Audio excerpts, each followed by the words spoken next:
I'm going to sit here and once again explain to you how different the world is when you have a mind which isn't warped and affected easily by outside influences. You are never going to become a robot. This has nothing to do with not feeling emotions. This has nothing to do with just becoming an empty, emotionless void of a person. That's not what this is. This is about understanding that you're a human being. You're going to feel emotions. This is a beautiful thing. And making sure that you use them in the correct way. A. And B, you do not ever let them stop you doing what you're supposed to do. I say to people often, I haven't felt like going to the gym in 2 years. I'm wearing my gym clothes right now. I just finished training. I haven't felt like training in 2 years. After 10 years of professional fighting, after giving my life to exercise, genuinely, I have not woke up and felt like, oh, I really want to train. I haven't felt that way in a long time. That's why I retired from fighting. But I have still gone and I have still trained regardless of how I feel. So this is one of the tenets, and there's going to be a lot of things you're going to learn, of an iron mindset. It's the ability to not let your feelings affect you, and sometimes to do the complete opposite of how you feel. Because you're not going to very often feel like working hard. You're not going to always feel like doing the right thing. You're not always going to be motivated. The idea that you need to be constantly motivated shows how weak your mindset is. I don't need motivation to go to the gym. I cannot want to go with every fiber of my being, and I will still be there. Because I use my cerebral ability, I use my mind, and I logically decide what I'm going to do with my day regardless of how I feel, regardless of whether I'm motivated or not. Life is just getting things done, doing the right things, doing the important things, making sure they're done efficiently and thoroughly so that you live the best possible life. It's as simple as that. It's not particularly complicated. And this 6-week training is going to be about exercises you can do to teach yourself slowly over time to put together a mindset that prevents you from failure. Because if you have a mindset that doesn't allow you to fail, then you're simply going to win. There's no other option. So that's what this is all about. So in the first week, we're going to learn something which is extremely basic, but it's extremely important. I'm not going to be, and I don't want to be one of those guys who's like motivation, inspirational. I've never been one of them people. I don't believe in motivation, inspiration. I don't believe in that crap. I don't believe that you need motivation to get things done. I'm not going to sit here and just talk a whole bunch of motivational things to make you feel good. What I'm going to do is I'm going to tell you the things I always did that allowed me to put together the mindset I currently have. So, if you look at any story, literally any story with a hero in it, they all have one thing in common, and that thing is that there's always a villain. You cannot have a hero without a villain. It doesn't matter. You can think of any superhero, any comic book, any book you can think of, any movie, there's always a good guy and there's a bad guy. So for the good guy to exist, there has to be a bad guy. There's no other way for the duality of the universe to continue without this basic tenet. So you want to be the good guy in your story. You want, and I've said this before actually, as a man, life is going to be difficult. It's more difficult than being a woman. It's more difficult than anything else. So it's very easy to see yourself. Life is actually easier as a whole if you see yourself as a hero. Because in every single hero story, the hero suffers. He has a hard time. And if you understand that you're suffering because you're a hero, then the suffering begins to make sense. So you can be sitting here right now and going, my woman doesn't respect me, I have no money in the bank, this is difficult, I'm struggling here, I'm struggling there. You can feel sorry for yourself, or you can say, yeah, my woman doesn't respect me, I'm struggling, I can't make money. You know what, that's because I'm a fucking superhero. And my life's gonna be hard, because I'm a man. And as a hero, it's gonna be difficult. These are the tests and the trials and the tribulations I have to go through to become someone. Every single male superhero went through a whole ton of shit before he became superhero. You've seen the Batman movies. His parents died. He was locked up in jail. All these bad things happen, and then they emerge as the hero. And this is done for a reason, because it's the reality of life, especially as a man. So right now, you have to understand that you're the hero in this movie, and if you're struggling for a very important reason. And how you handle these struggles and how you deal with these struggles is going to decide the kind of person you're going to be afterwards. You're either going to be a superhero, or you're going to succumb to them and you're going to fail. So be happy that you're struggling, because that's important. That's the first thing. Second thing is, there has to be a villain. Now, most people think their villain is someone else. You see this all the time. The villain's the opposite of the hero. So if you're sitting at home and you haven't got much money and you're broke and you're pissed off and you're depressed, and you look at me and I have 4 supercars and all these girls, I'm traveling the world, I go everywhere I want, you may think I'm your villain. People look at other people and think, oh, that guy has this guy has this, and they become envious and they think that's the villain.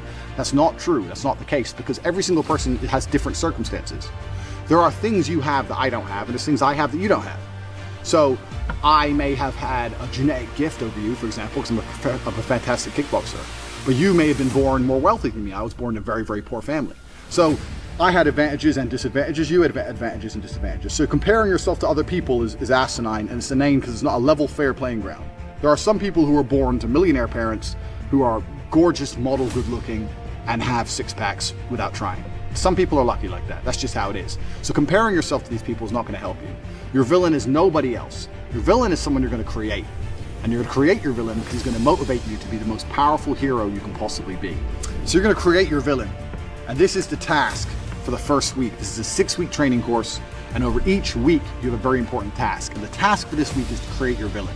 To make sure that there was no disadvantages involved, your villain's going to be a clone of you. But what your villain's going to have is he's going to have some things you don't have. And your villain is going to be the person who basically, without requirement for motivation, without being, no matter how he feels that day, no matter how stressed he is from work, regardless of what happens to him, your villain's going to be the guy who always does exactly what he wants to do.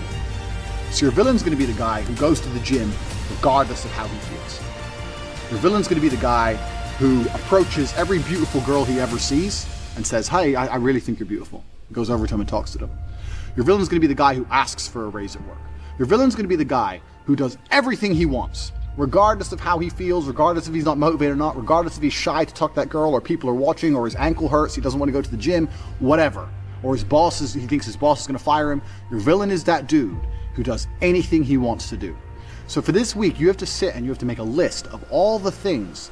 You have to sit there and say, if I did everything I want to do, if I were to be the best version of myself possible, what would I do? Okay, well, I'd go to the gym every day. I'd get up at 6 a.m. and I'd go to the gym every day. You write that down. I'd approach every beautiful girl I ever see and I'd introduce myself and try and get their Instagram or their number. You write that down. For example, I'd start a side business. Even though I don't know anything about it, I'd learn how to make websites. My villain's the kind of guy who would sit there and he'd learn how to do it by himself and he'd start his own online business. Write that down. My villain's the kind of guy who reads really important books. I say I don't have time, but my enemy, this villain, he reads books. He finds time. He doesn't watch TV ever. He doesn't waste time ever. He doesn't eat junk food. He reads books. Writes it down. And you have to make a list. Now this list at first should be easy for you, but then you're going to get to about 7 or 8 things and you're going to stop. No, this list needs to be 25 to 30 points long, minimum, because this is going to become your enemy for the next 6 weeks of training. You want to become a hero, you need someone to battle against. This is who you're battling against. You're battling against a better version of yourself, a version of yourself that doesn't succumb to how he feels, but does what he's supposed to do anyway. So this is who your villain's going to be. And when you're writing down this list, all the qualities your villain has, imagine what this person looks like. You have to put genuine effort into this. You have to imagine what he looks like, imagine how he walks, imagine how he talks, imagine what people think when they see him. Imagine how different you would be if you had been going to the gym every single day for an hour and a half, every single day for the last 2, 3, 4 years. Imagine it. Imagine how differently people would look at you. Imagine how differently females would treat you if you were jacked like that guy would be.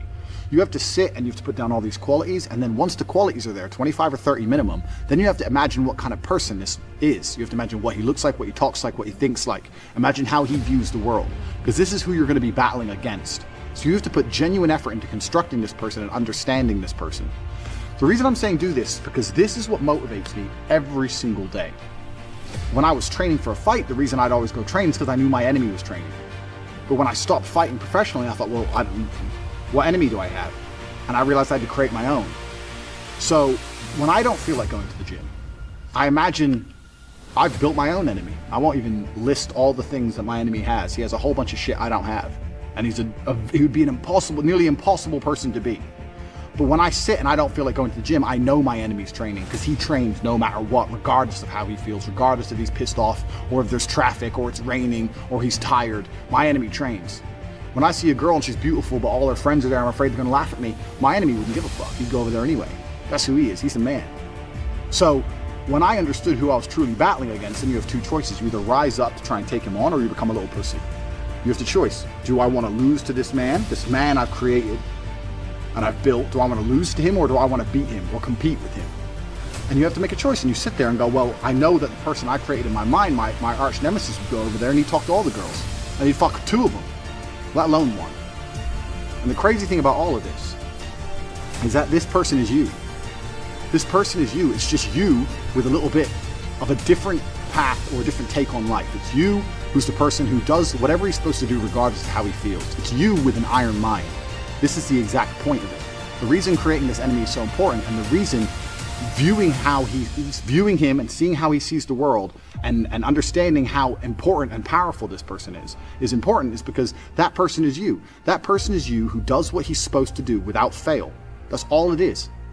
And when you truly, truly put this person together and you truly, truly understand him, and you find out what you could be and you find out what you're battling against, you're going to become far more difficult to demotivate. It's going to be much harder for someone to say to you, don't go to the gym, because you're going to know, well, my enemy, this guy, give him a name, whatever. This dude's going to the gym. That's why he looks how he looks. And that's who I'm being compared to. So I have to go to the gym. Oh yeah, but I'm tired. Well, you don't go then. My training partner doesn't want to go, fine, you don't go. I am going. I'm not the guy who's going to let this man beat me. And you have to start comparing yourself to this guy in every single facet. I still do it to this day. I compare my bank balance to this guy's and he's killing me. I compare my body to this guy's, he's killing me.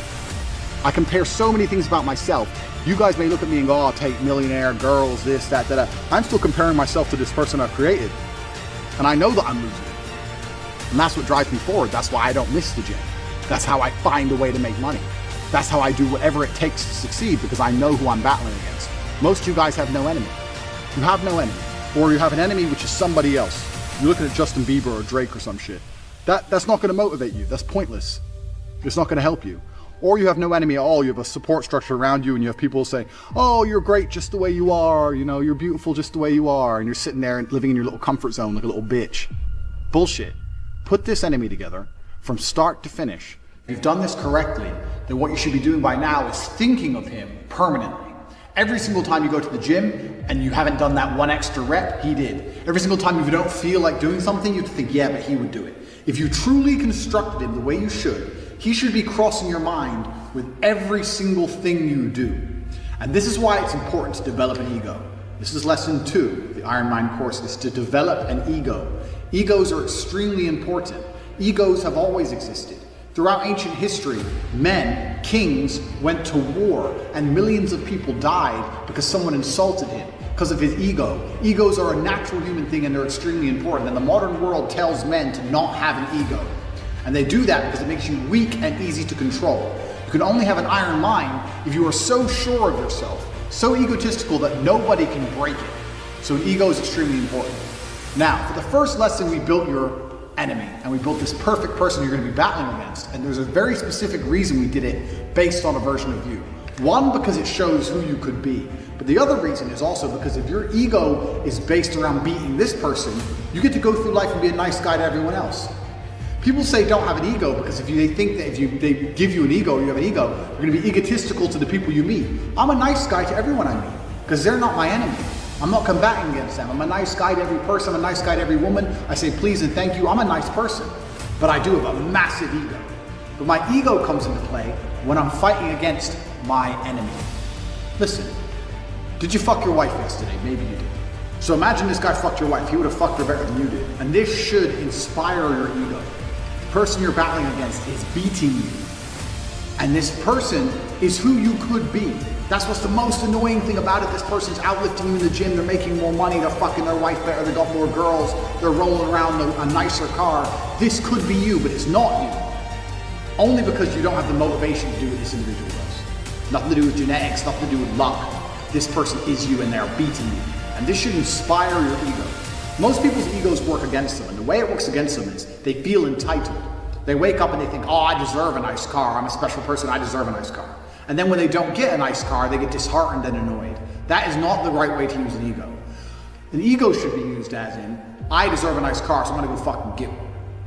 That's an ego. So this person who you've built, your enemy, he has a nice car because he has worked harder than you have. So he has a nice car and you don't have one. Whose fault is that? There should be no reason, no excuse for you to not do everything that you believe you need to do to be the best person you can be if you've properly created this enemy. You've looked at this list, 25 to 30 points long of everything this guy does. And you should look at that list and think, fuck, this is who I'm competing against. I need to start getting my shit together. And your ego should stop you from wanting to lose. Otherwise, day after day after day, you are losing to this individual. This individual is beating you day after day after day. You can't let that happen. Your ego is extremely important, and you only have one person you're competing against. And it's the person you created, which is nothing more than a better version of yourself. So day by day, you're losing this battle. And that should make you uncomfortable, it should make you nervous, it should make you anxious. So you start to feel that way, because this is the truth. If you truly imagine who your enemy is, and you truly imagine you beating you should not be able to relax. Everything compounds. What most people don't understand is they think that life just changed overnight. Everything compounds. People say to me, oh Tate, how did you become successful? I can't tell you the one thing that made me successful. I was always driven, motivated. I understood how to make good connections. I looked after the people who looked after me. I always knew what the right thing to do was. I didn't drink for many years of my life. I didn't do this, I didn't do that, but I did do this. And it all comes together to success. It's not about one thing. A lot of people go through life with a very average attitude to life and they wait for their one big break. Yeah, maybe you'll get it, but that's not the reality. If you're hoping for a big break, you may as well just keep buying the lottery tickets. You have to build your big break. And you're gonna do that with 1,000 tiny victories. It's a change of mindset that's gonna allow you to put together 1,000 tiny victories. And the change of mindset is simply understanding that there's a version of you that exists somewhere in the multiverse, which is much better than you are right now. They have the same start, the same genetic composition, but they are destroying you in every measurable metric, purely because they don't get lazy, don't get tired, don't watch TV, don't waste their time. They have an iron mind. And that person is going to become you now. That is who you are fighting against. All of our previous lessons were about creating enemies and understanding that you have to fight a battle against the enemy you create and how difficult life can be. And in this lesson, we're going to do something that's a little bit more positive so you can smile. And what we're going to do is we're going to talk about gratitude. I have learned the hard way that it is impossible to be grateful for things that you have in abundance. Everybody knows this. I'm stating the obvious here. Everyone talks about how if you were born a millionaire kid, you wouldn't appreciate money. It's absolutely the same with absolutely everything else. And no matter how hard you try, no matter how hard you try and check yourself and appreciate your current situation, you're never going to appreciate it if you have it in abundance. The easiest way to be grateful for your life and appreciate things is to self-censor. Now, this takes self-control, but we've already discussed how your enemy has self-control and how if you're going to compete against him, you're going to need self-control. So for this reason, you now have self-control. I'm going to tell you something. By reducing your time spent or money spent or energy spent on the things you like, not only do you become a more productive worker and you get more stuff done, but two, you appreciate those things more and you end up genuinely happier. So I'll give you some examples. It's a sunny day today. On sunny days, I like driving my Lamborghini around and showing off. And sometimes when I really feel like driving it, I don't allow myself. I'll take a bike and I'll go pedal my bike instead, or I'll train extra hours in the gym, or I'll do some work. So when I really want to drive it, even though I have the time to drive it, even though I could drive it, I do not drive it. And the reason I do that is I deliberately prevent myself from doing something I want, so when I get back in that car the next day or a couple days later, I appreciate it. If I drove the car anytime I wanted to, I might still even like it, I might still enjoy it, but I will never appreciate it. Now when I get in that car, I appreciate my car. And that's because I stop myself from using it as often as I want to use it. Humans were never built for the abundance we live in today. We live in an abundance which we were never designed to have. We were designed to barely scrape enough calories from the surroundings to survive and sit around in the dirt wishing for more than what we had. We were not designed to be able to get food anytime we wanted. That's why people are fat. To get satisfaction and entertainment anytime we wanted. That's why people can't pay attention anymore. The human mind is not evolved to live the life we're living. So you have two choices. You either cave to that completely and you give into consumerism and you end up obese and have attention deficit disorder because you're too busy watching YouTube videos to concentrate on anything important. Or you censor yourself and you prevent yourself from having as much as you want, and that's how you build an iron mindset. So, I'm going to give you a few examples of things you can do, because now I know not all of you have Lamborghinis. That was a pretty first world example, but I'll give you some other examples of things that I have done. Now, I actually developed this and learnt this tactic when I was fighting, because fighting makes you censor yourself. When you're training for a fight, you can't drink alcohol. You have to eat correctly. You have to sleep correctly. So when my fight camp would be over, the idea of staying up late and having a beer and eating an ice cream was amazing. To most people, that's every fucking day and they don't give a shit. But to me, the idea of just cracking open a beer and drinking it and not thinking about it as anything other than, oh, I want a beer. When I did that after a fight camp, I was smiling ear to ear, genuinely, because I hadn't touched alcohol for 8 weeks. So by preventing myself from having alcohol, not only was I more grateful in the end, like people have beer all the time, it doesn't make them happy, it's just something they do. Not only was I more grateful in the end, not only was I happier, I was also in better physical condition. I also didn't spend money on beer. And this is the exact point. If you restrict yourself from the things you want, not only do you enjoy them more in the end, not only do you end up happier, you usually end up in better physical and financial shape for it. So there's a whole bunch of stuff you do right now that you enjoy. Everyone has things they enjoy, and that's fine. You absolutely should have things you enjoy. You've made your list of your enemy. Obviously, he's a machine, he's a robot, he doesn't waste much time, but we're all humans. You're competing with him, but there's still some things you enjoy which aren't completely essential. You need to learn to restrict those things or delay those things so that you appreciate them more. Happiness and gratefulness are basically the same thing. If you're grateful for what you have, you're going to be a pretty happy person. And a happy mind is an iron mind. The idea of being a robot and being, I've got an iron mind, nothing affects me, that's not a good life. A good life is a happy person who, when the struggles of life come, they can just glide over the bumps. That's the kind of person you want to be.